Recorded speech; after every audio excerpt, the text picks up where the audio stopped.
యోహాను వ్రాసిన మొదటి పత్రిక మొదటి అధ్యాయము 10వ వచనము, క్షమించాలి 2వ అధ్యాయము 10వ వచనం. తన సహోదరుని ప్రేమించువాడు వెలుగులో ఉన్నవాడు అతని యందు అభ్యంతర కారణమేదియో. చూడండి, తన సహోదరుని ప్రేమించువాడు వెలుగులో ఉన్నవాడు అతని యందు అభ్యంతర కారణమేదియో లేదు.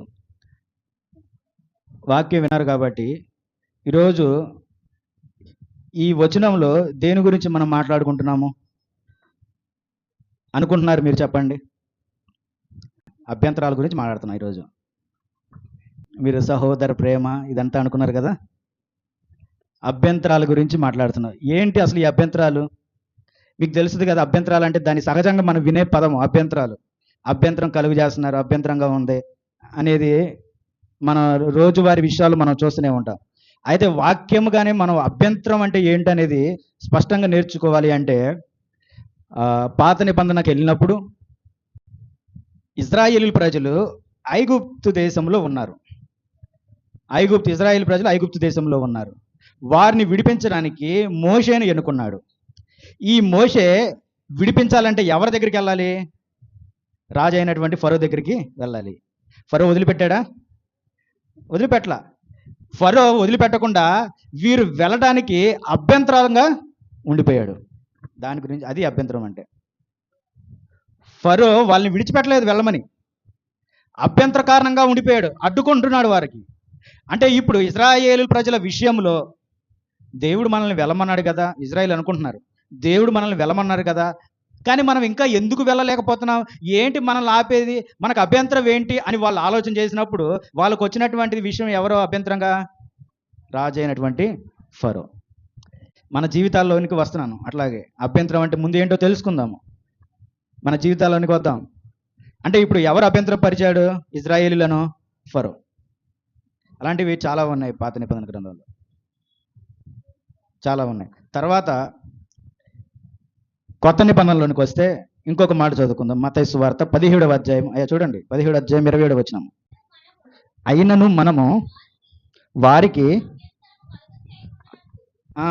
మనం వారికి అభ్యంతరము కలుగజేయకుండానట్లు నీవు సముద్రమునకు పోయి గాలము వేసి మొదటి పైకి వచ్చు చేపను పట్టుకొని దాని నోరు తెరిచిన ఎడల 1 షెకేలు దొరుకును.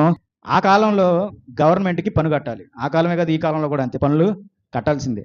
ఆ కాలంలో వాళ్ళు పన్ను కట్టాలి. ఎంత కట్టాలంట? 1/2 షెకేలు. 1/2 షెకేలు అంటే ఎంత? ₹1. ఇప్పుడు మన దేశంలో డబ్బుని ఎలాగా పిలుస్తామంటే రూపాయి, ₹2 రూపీస్గా మనం పలుకుతాం.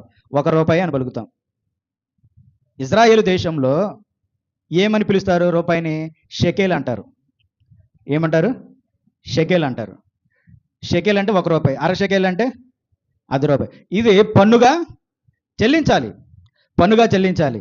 ఇప్పుడు క్రీస్తు ప్రభువారిని మీ బోధకుడు క్రీస్తు ప్రభువారిని మీ పన్ను చెల్లించరా అని క్రీస్తు ప్రభువారిని అడుగుతారు. అయితే వారికి అభ్యంతరము కలుగు చేయకుండా ఆయన ఏం చేశాడు? పన్నుని చెల్లించేశాడు. పేతురుతో చెప్తాడు, వెళ్ళి చేప పట్టండి, ఏదైతే మొదటి చేప వస్తుందో దాని నోట్లో ఉంటుంది, షెకేలు ఉంటుంది, ఆ షెకేలు తీసుకెళ్ళి నీకును నాకు ఇద్దరికి కలిపి పన్ను కట్టేసాయి. అంటే అభ్యంతరము కలుగజేయకుండా ఏంటి? దేశానికి, వాళ్ళ దేశం యొక్క పనికి, దేశం యొక్క క్రమానికి క్రీస్తు ప్రభువారు అభ్యంతరం కలుగు చేయకుండా ఆయన కూడా ఈ భూమిలో మీద ఉన్నంతకాలం ఆయన కూడా ఏం చేశాడు? పన్ను చెల్లించాడు, పన్ను కట్టేశాడు. క్రీస్తు ప్రభువారు కూడా అభ్యంతరం కలుగు చేయకుండా, లోకంలో ఉన్నటువంటి ప్రభుత్వానికి అభ్యంతరం కలుగు చేయకుండా ఆయన పన్ను కట్టేశాడు. ఇప్పుడు క్రీస్తు ప్రభువారి విషయానికి వద్దాము. మరి క్రీస్తు ప్రభువారు చేయవలసినటువంటి పని చేస్తున్నప్పుడు మరి అనేక మార్లు పరిసయ్యులు, సద్దూకయ్యులు, శాస్త్రులు వీళ్ళందరూ ఏం చేశారు? అభ్యంతరం కలుగు చేశారు. ఆయన సువార్త ప్రకటిస్తుండగా అభ్యంతరాలు కలుగు చేశారు క్రీస్తు ప్రభువారు, అడ్డుకున్నారు. చూడండి, కొన్ని వచనాలు చదువుకుందాం. మత్తయి సువార్త 15వ అధ్యాయము 12వ వచనము. అంతటా ఆయన శిష్యులు, జాగ్రత్తగా వినండి, అభ్యంతరాల గురించి మనం మాట్లాడుతున్నాము. ఇప్పుడు వాక్యానుసారంగా కొన్ని అభ్యంతరాల గురించి మాట్లాడుతున్నాం. తర్వాత మన జీవితాల్లో ఉన్నటువంటి అభ్యంతరాలు కూడా మనం మాట్లాడతాము. ఇక్కడ ఏంటంటే ప్రథమంగా మత్తయి సువార్త 15:12 ఏమంటున్నాడు? అంతటా ఆయన శిష్యులు వచ్చి పరిసయ్యులు ఆ మాట విని అభ్యంతరపడిరని నీకు తెలియనా అని ఆయన అడుగుగా, ఆయన పరలోకమందున నా తండ్రి నాటని ప్రతి మొక్కయు పెళ్ళగింపబడును. చూడండి, క్రీస్తు ప్రభువారు కొన్ని ఉపమానాల రీతిగా బోధిస్తున్నప్పుడు వారికి ఎవరికి అర్థం కాక ఈ పరిసయ్యులు అడ్డుకుంటున్నారు, అభ్యంతరపడుతున్నారు. ఏంటినా మాట్లాడుతున్నాడు, ఏంటినా చేస్తున్నాడు. ఉదాహరణకి విశ్రాంతి దినమున ఒక కోనేటిలో ఎన్నో సంవత్సరాల నుంచి మంచం మీద పడున్నాడు. ఒక కోనేటిలో ఎన్నో సంవత్సరాల నుంచి మంచం మీద పడున్నాడు. మంచం మీద పడున్న వాడిని స్వస్థపరిచారు. వెంటనే వీళ్ళు వచ్చేసారు, ఈ పరిసయ్యులు, సద్దుకయ్యులు, శాస్త్రులు వీళ్ళు వచ్చేసి, విశ్రాంతి దినమున పని చేయటము కరెక్టేనా? విశ్రాంతి దినమున ఎవరు ఏ పని చేయకూడదు, ఏ కార్యము చేయకూడదు, దేనికి పని వెళ్ళకూడదు, వారి ఇళ్లలోనే కూర్చోవాలి, అది విశ్రాంతి దినం, ఉపవాసంతోనే ఉండాలి, తినకూడదు, తాగకూడదు అని నీకు తెలియదా అని మాట్లాడారు. అంటే వీళ్ళు ఏం చేస్తున్నారు? క్రీస్తు ప్రభు వారిని అభ్యంతరపరుస్తున్నారు. క్రీస్తు ప్రభు వారి సువార్తకి ఆయనకు వచ్చినటువంటి పని నిమిత్తం వీళ్ళు ఏం చేస్తున్నారు? అభ్యంతరం కలుగు చేస్తున్నారు. ఇంకొక విషయం, ఆ రోజు విశ్రాంతి దినమునే ఈ శిష్యులు పొలంలోనికి వెళ్ళి కొన్ని కండెలు ఏంటో అవి పన్నలు తీసుకొని వస్తున్నారు. మరలా వాళ్ళని అడుగుతున్నారు, ఏ పని చేయకూడదు, ఏది తినకూడదు, మరలా మీరు ఎందుకు ఉపవాసం పాటించలేదు, విశ్రాంతి దినమును మీరు పాటించట్లేదు, మరలా అభ్యంతరం కలుగు చేస్తున్నారు. ఇంకా ముందుకు వెళ్తే మనందరికీ తెలిసిన విషయమే, క్రీస్తు ప్రభువారు యోహాను ద్వారా బాప్తిసం తీసుకున్న తర్వాత 40 రోజులు ఉపవాసం ద్వారా మరలా ఆయన అరణ్యములో ఎవరు కలిశారు? అపవాది, సాతానుడు కలిశాడు. ఆయన మొదలు పెట్టవలసినటువంటి పనిని అపవాది ఏం చేస్తుంది? అడ్డుకుంటుంది. ఏమని అడ్డుకుంది? ఇదిగో నీకు ఈ దేశాన్ని, రాజ్యాన్ని నేను నీకు ఇచ్చేస్తాను, ఈ రాళ్ళను రొట్లుగా చేసుకొని తిను, పైనుంచి దూకు, దేవదూతలు కాపాడతారు, చూడు ఈ రాజ్యం అంతటిని నేను నీకు ఇచ్చేస్తాను, నా కాళ్ళకి మొక్కు అంటుంది. సాతానా పొమ్ము, గద్దించాడు. అంటే ఏంటి? క్రీస్తు ప్రభువారి చేసే మొదలుపెట్టి వెళ్తున్నటువంటి పనికి ఏం చేస్తున్నారు? అభ్యంతరం కలుగు చేస్తుంది సాతానుడు. మరొక చోట సాతాను అభ్యంతరం కలుగు చేసింది. ఎక్కడ చూద్దాము, మత్తయి సువార్త 16:23 చూడండి.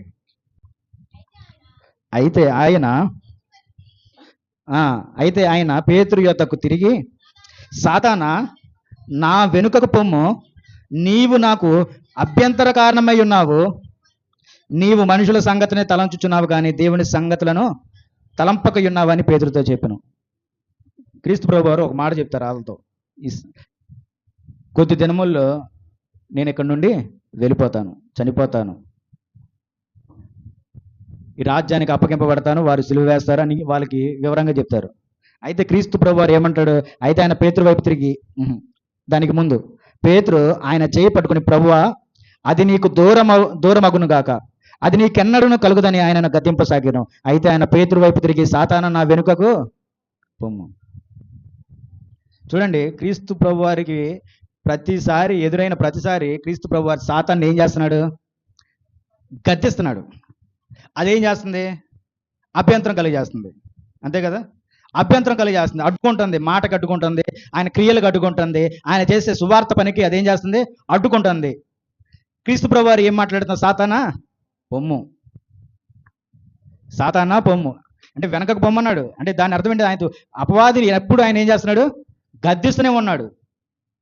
మనం కూడా మన జీవితంలో అపవాది చేస్తున్నటువంటి పనులకు మనం ఏం చేయాలంటే గద్దించాలి. వాటిని ఆహ్వానించడం కాదు, గద్దించడం నేర్చుకోండి. అపవాది కనిపిస్తుంది అంటే కనిపించదు, చెడు లక్షణాల ద్వారా అది నీ ముందుకు వస్తుంది, చెడు అలవాట్ల ద్వారా, శరీర క్రియల ద్వారా అది నీ ముందుకు వస్తుంది, అది నీ హృదయంలోనికి వస్తుంది, నీ ఆలోచనలు పుట్టిస్తుంది, అది నీకు అభ్యంతరం కలుగు చేస్తుంది. దేవుని మందిరానికి రాకుండా నీకు అభ్యంతరం, దేవుని ప్రార్థించకుండా నీకు అభ్యంతరం కలుగు చేస్తుంది. ఏంటిదంటే నీ ఆలోచనలో పుడుతున్నటువంటి సాతానుడి యొక్క క్రియ. అందుకే నువ్వు మోకరించి ప్రార్థన చేసుకోలేకపోతున్నావు. అది నీలో నివాసం ఉంది చక్కగా. 1 ఉందో 2 ఉందో 7 ఉందో తెలియదు, నీకే తెలియాలి. అది బాగా గందరగోళంగా ఉందంటే చాలా ఉన్నాయి అన్నట్టే, లేదు కొద్దిగా ఉందంటే 1 2 ఉన్నాయి. నిజంగా దీనికి ఇంకో వేరే విషయం, దేవుడు పూర్తిగా నువ్వు ఆత్మతో నిండి ఉన్నావంటే ప్రార్థన, పాటలు, వాక్యము, దేవుని ఆలోచన. లేదు అంటే నీలో ఎవరున్నారు?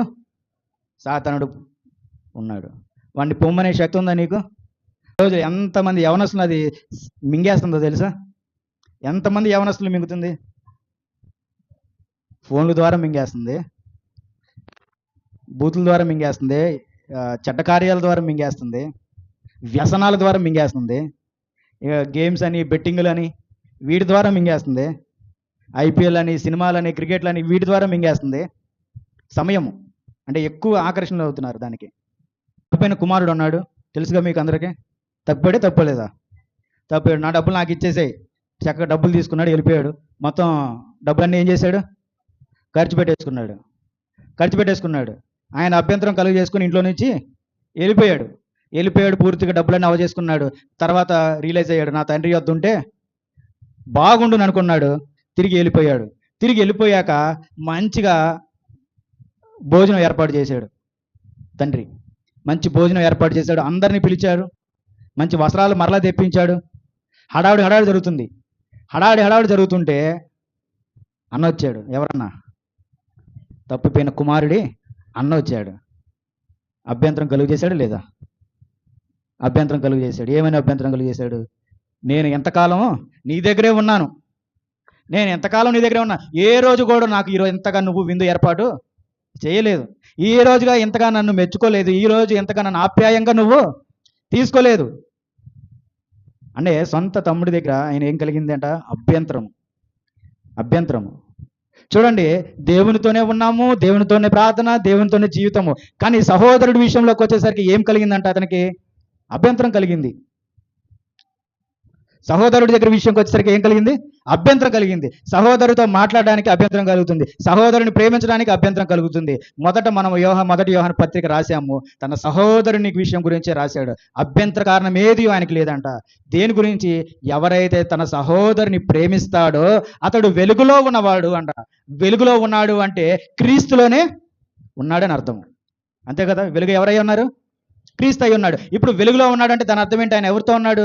క్రీస్తుతో ఉన్నాడు. క్రీస్తుతో ఉంటే అభ్యంతరం ఉంటుందా? ఉండదు. అదే మాట మాట్లాడాడు యోహాను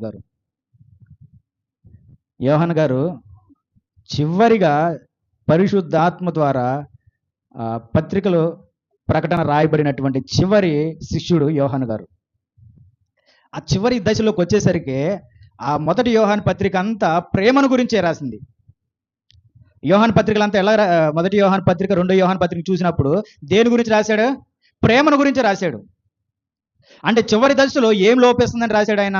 ప్రేమను గురించి. ఎందుకంటే సహోదరుల మధ్య ఏం పోగొట్టుకుంటారంట? ప్రేమను కోల్పోతుంటారు, ప్రేమను పోగొట్టుకుంటారు. అయితే ప్రేమించువాడు ఎవరో వాని యందు నాకు అభ్యంతరకారం ఏది అంటే నేను వాడిని చేర్చుకోవడానికి, నా రాజ్యంలోనికి తీసుకోవడానికి, ఆ కొత్త రాజ్యం, పరలోక రాజ్యంలోని తీసుకోవడానికి నాకు అభ్యంతర కారణం ఏది లేదు. లేదా నా సహోదరిని ప్రేమించేవాడు, వెలుగులో ఉన్నవాడు, వారు ప్రార్థన చేసినప్పుడు వారికి అడ్డు చెప్పడానికి ఆయన దగ్గర అభ్యంతర కారణం ఏది లేదు. నేర్చుకోండి చక్కగా. దేవుని జ్ఞానం అని కాదు, దేవుని యొక్క ఇష్టాన్ని నెరవేర్చడం నేర్చుకోండి. నీ ఇష్టం ఎందుకు పనికిరాదు? నీ ఇష్టము ఎందుకు చెప్పండి పనికిరాదు? మన ఇష్టాలు ఎందుకు పనికిరాదు? దేవుని చిత్తమే మనకి కావాలి. విషయం ఏంటంటే మన ఇష్ట ప్రకారం మనం చేసుకుంటాం, మన ఇష్ట ప్రకారం మనం నిర్వర్తించుకుంటాము. అది మైండ్లోకి ఎక్కించుకోండి. నా ఇష్ట ప్రకారం కాదు, దేవుని ఇష్ట ప్రకారం కావాలి అని మీ మైండ్లోకి ఎక్కించుకోండి. మన చిత్తం కాదు, దేవుని చిత్తము జరగాలి అని.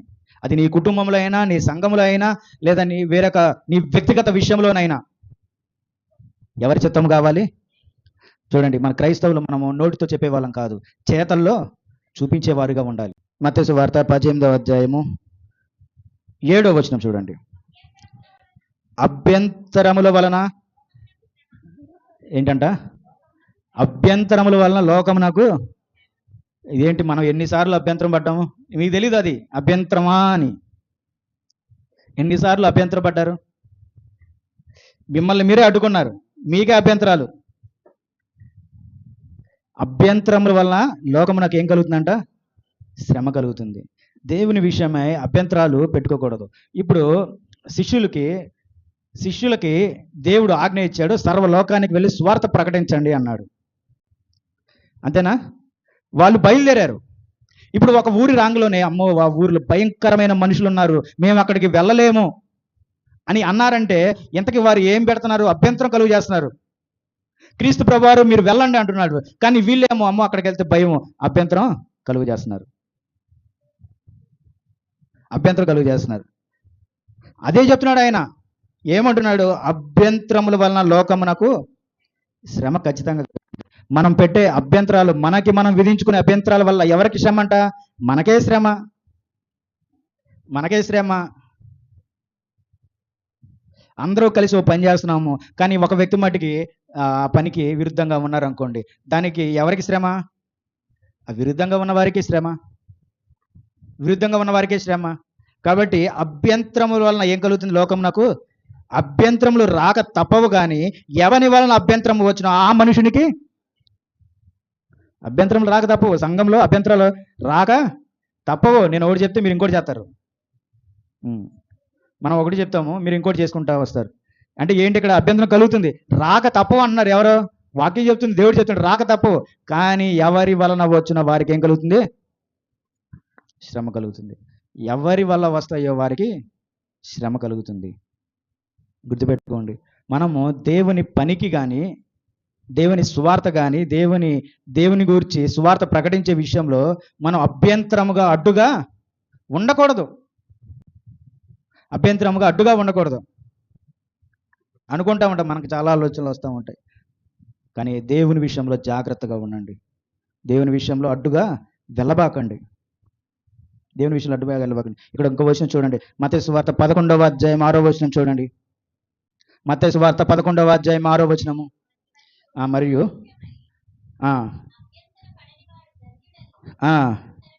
దేవుని పని విషయమై లేదా దేవుని విషయమై అభ్యంతరం పడనివాడు, చూడండి, అభ్యంతర పడనివాడు ధన్యుడు. అభ్యంతర పడే మనుషునికి ఏం కలుగుతుంది? శ్రమ కలుగుతుంది. అభ్యంతర పడని వానికి ధన్యుడు. ఇప్పుడు మనం దేవుని పని విషయంలో అభ్యంతర పడాలా, అభ్యంతర పడకూడదా? మరి అభ్యంతర పడ్డారా? మీరు ఎవరన్నా పడ్డారా? ఎవరన్నా? జాగ్రత్తగా ఉండాలి. దేవుని విషయంలో అభ్యంతర పడకూడదు. దేవుని పని విషయంలో జాగ్రత్తగా ఉండాలి. అభ్యంతరం పడితే శ్రమ కలుగుతుంది. కొలసీలకు రాసిన పత్రిక 3వ అధ్యాయము 23-24 చూడండి. ప్రభువు వలన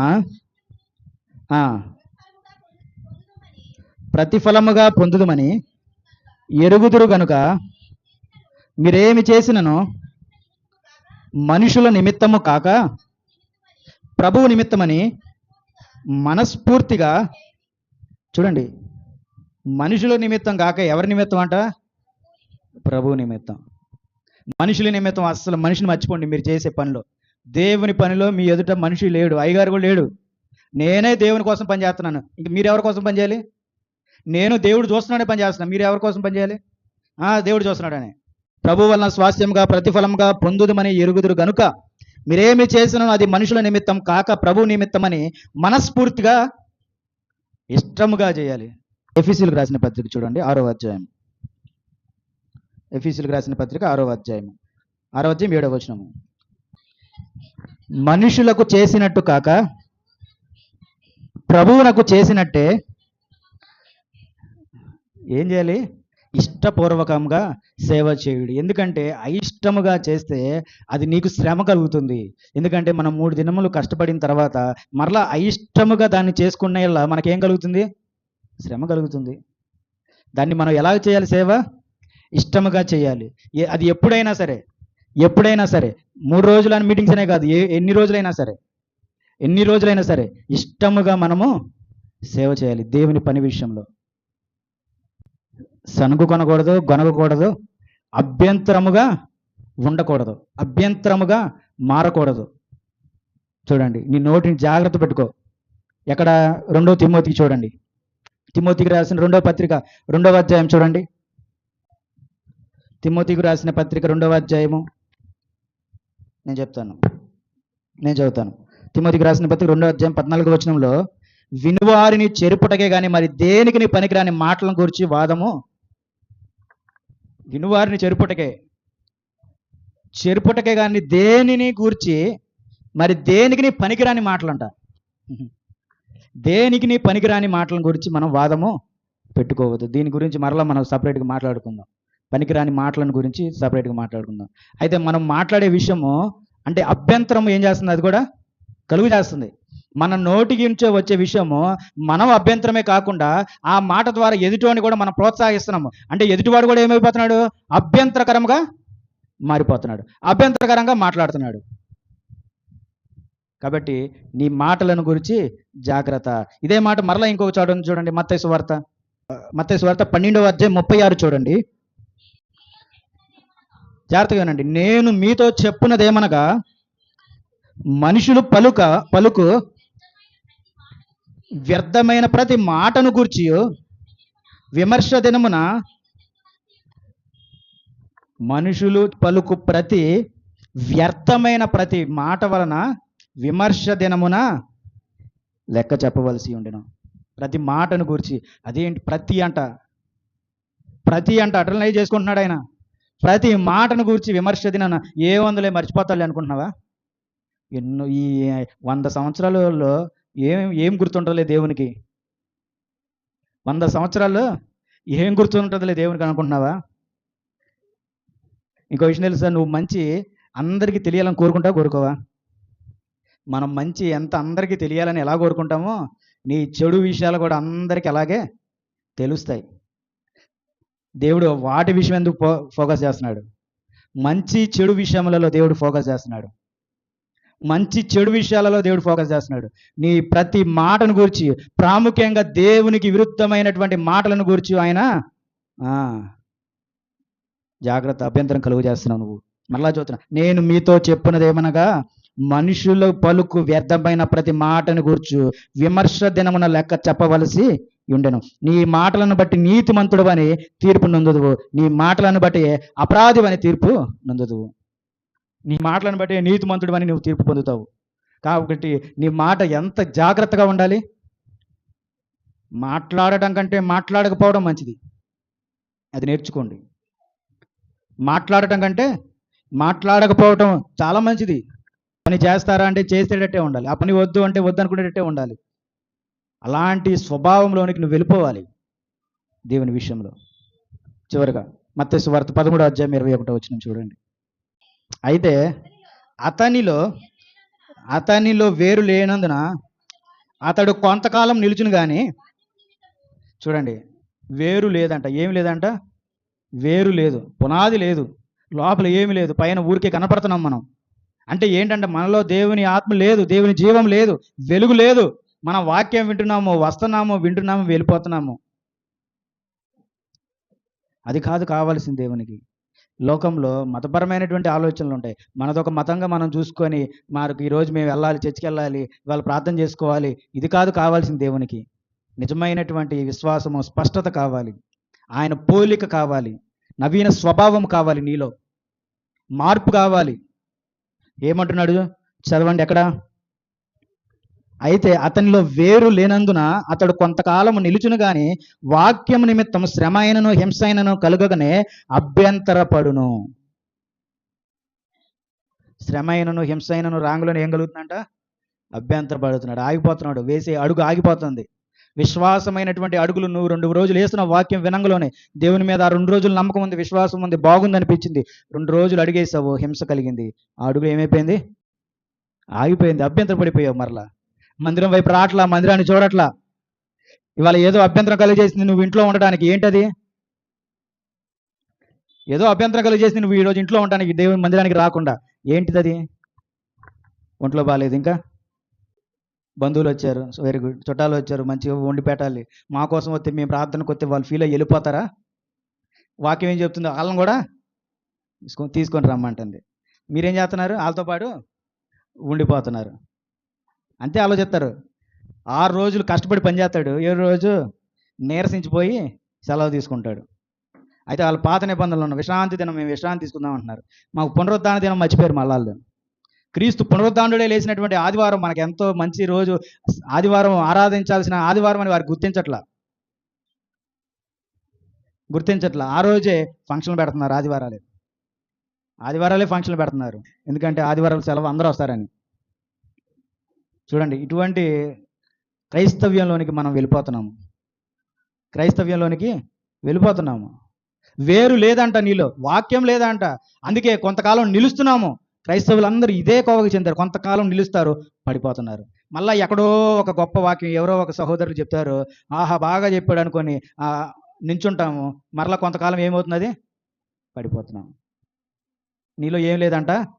వేరు లేదు. అంటే వాక్యము లేదు, నీలో ఫలించాల్సిన ఆ స్థితి రావట్లా. నిజంగా రావట్లా, అది బయటికి రావట్లా.